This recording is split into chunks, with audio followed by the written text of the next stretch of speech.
The year 2024 is going to be the mother of all election years. There are at least 70 plus countries set to head for the polls, which basically means that more than half of the world's population will be participating in these polls.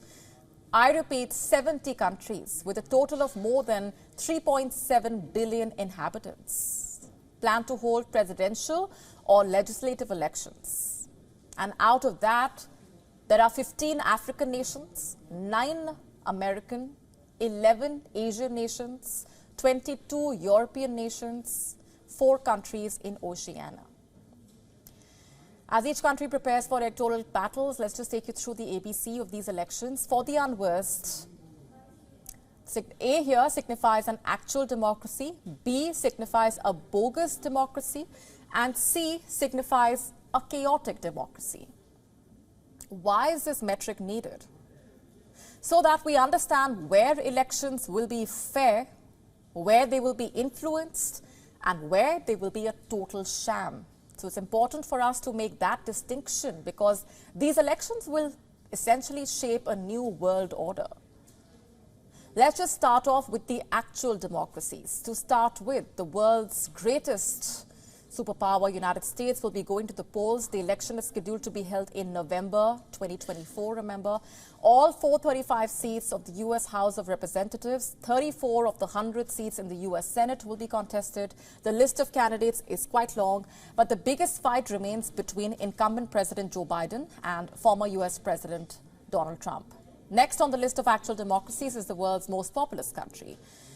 India will be going to the polls between April to May 2024 to elect the 18th Lok Sabha. The contest will be between the National Democratic Alliance, led by India's Prime Minister Narendra Modi, and a newly formed alliance of opposition parties who have, remember, come under one bloc to fight the central government.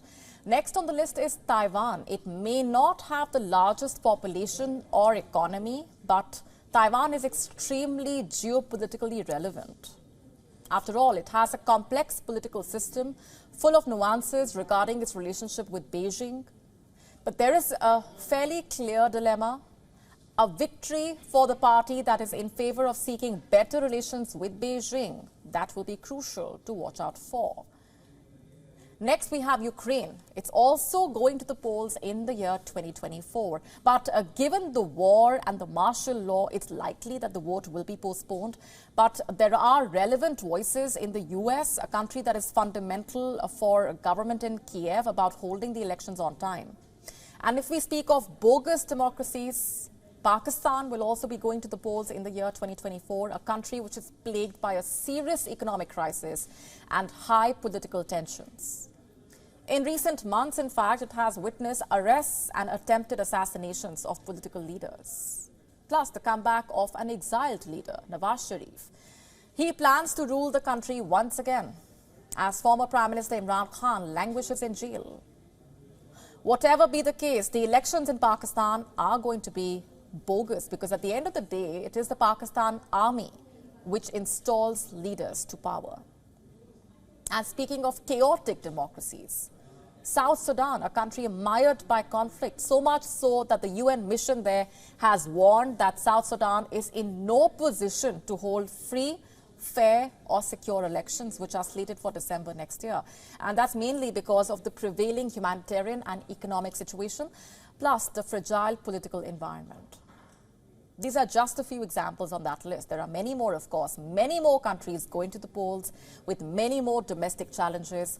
Some are actual democracies, some bogus, and some absolutely chaotic. But they are all very relevant in the global political scenario because the fate of these countries will determine what the world will look like next year. And these elections could either lay the groundwork for the rise of new powers, change the dynamics and alliances, and also could slip the world into further chaos. WION now available in your country. Download the app now. Get all the updates on the move.